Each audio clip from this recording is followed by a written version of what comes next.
Hi, I was going to talk about some of my travels. Some of you who have read my poetry may have realized that some of the experiences I had helped influence my writing, like when I did the Saturn High, being based about a West Indian student who was always stoned, or when I was in San Francisco and doing the hippie impersonation.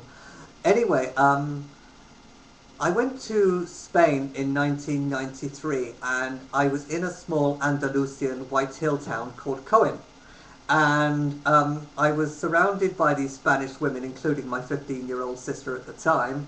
And I was reading the palm of one of these Spanish women. And somebody translated because my Spanish wasn't good enough. And all of a sudden, this young woman said to me, "What about sex?" And I thought to myself, oh no, how am I going to get out of this one? All of a sudden I heard myself say, well, I'd love to, but I haven't got the time. All these women fell about laughing, and my sister said to me, oh no, Peter, she said, that's so corny. And they were rolling around from laughter. And then in 1994 I went to San Francisco, and one day I called up Greyhound buses to find out how much a round-trip ticket to Portland, Oregon was. All of a sudden there was this woman on the phone, and she said to me, "Hello, this is Charlene. How can I help you, please?" I said, "I'd like to find out how much a round-trip ticket to Portland is, please." To which she said, "There's a 45-minute stop in Sacramento." Anyway, when I got off the phone, I said to my friend's mother, "Well, I guess I'm just going to have to fly." And then I was doing a bus tour of the Cascade Mountains in Oregon, and there was this guy from Georgia, and he said to the bus driver, "Tell me, Don, why is Mount Hood so big? You ever heard of Mount such a place in Georgia?" And I never got over that. And then, where was it? When I was in Boston, I went over in 72 hours in 99.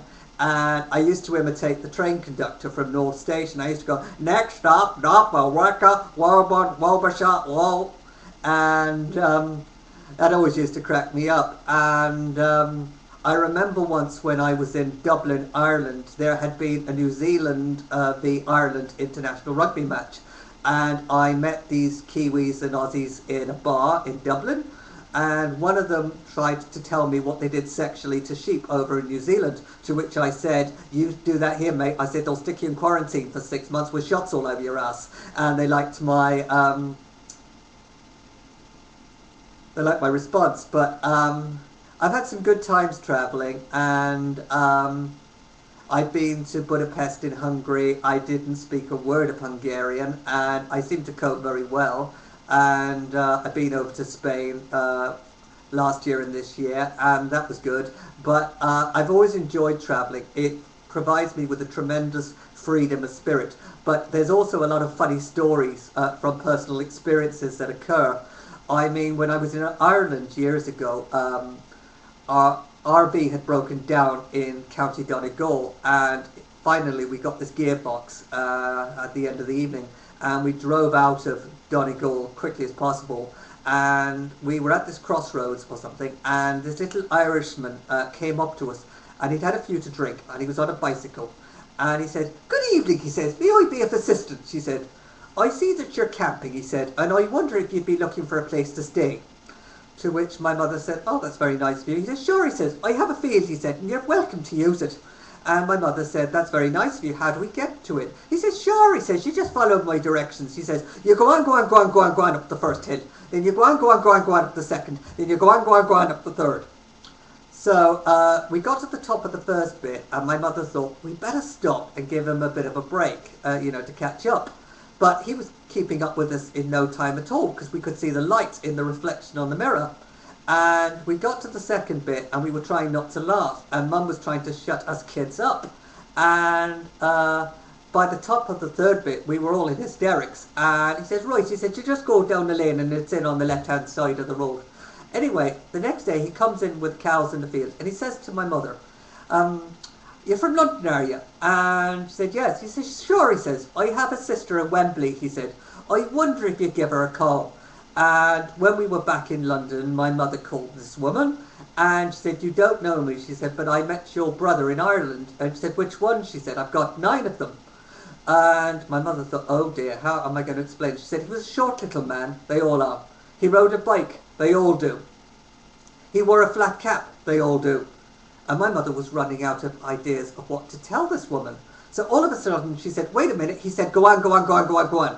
And the woman said, "Ah, that'll be shown." And only in Ireland could something like that happen. And then we were in a place called Ballinskelligs in County Kerry, I think it was. It was by this abandoned old monastery, the old ruins. And our RV got stuck in the sand, but these youths turned up and they looked like they were going to be up to no good. That night there was a lot of howling and wailing going on. Our German shepherd didn't move a muscle. My dad looked out the window and he saw these half-naked girls being chased by these fellas around the tents and camper vans. And my dad had a conversation the next day with this Irishman and said, "Did you hear all that howling and wailing going on?" And the man said, "I did." And Dad said, "Sure," he said, "there were these half-naked girls," he said, "being chased by these guys and everything." To which the man said, "All I can say," he said, "is not one of those girls ran in my direction." And God, that was 26 years ago. I was 13 at the time. And but I always remembered some of the stories with great affection. Of course, there was the time that this farmer said it was okay for us to camp in his field, and Mum offered some money for it and everything. And he said, "No, sure, it's fine." But the bastard locked us in, didn't he? And my mother was absolutely furious. And she got this piece of rope and attached it to the tow bar, and it broke. She got me to walk into a field to see if I could find anything. But no sooner had I done that than she got out her big metal chain, attached it to the fence, to the gate, and to the tow bar, and she pulled the gate right off the hinges. And she shouts out to me, "Come on, Peter, move your ass!" And I came rushing across, and a few minutes later we heard the siren of a police car, the Garda. And my aunt, who was with us at the time, thought, "Oh no, they're coming after us," but they weren't. And so we had some adventures over there. And no,